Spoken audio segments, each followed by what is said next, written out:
положение здесь, где жили. Пойдемте прогуляемся и посмотрим.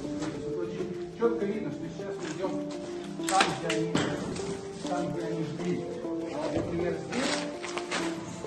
Например, здесь, идет своего рода такой разрыв.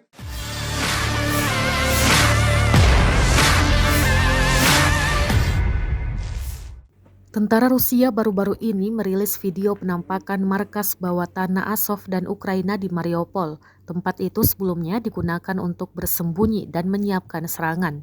Rekamannya ramai beredar di Telegram pada Selasa 24 Mei 2022. Dalam keterangan unggahan disebutkan, tur penjara bawah tanah Azovstal, peluncur granat yang ditinggalkan, granat, peluru, telepon rusak juga terlihat. Salah satu tempat unit Ukraina berada sebelum ditawan. Senjata itu ditinggalkan tetapi dianggap tidak dapat digunakan, jelasnya.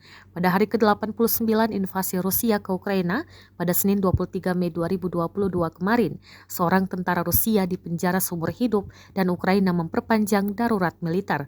Selain itu, Presiden Ukraina Volodymyr Zelensky mendesak dunia menghentikan semua perdagangan dengan Rusia dan memperpanjang darurat militer hingga 23 Agustus.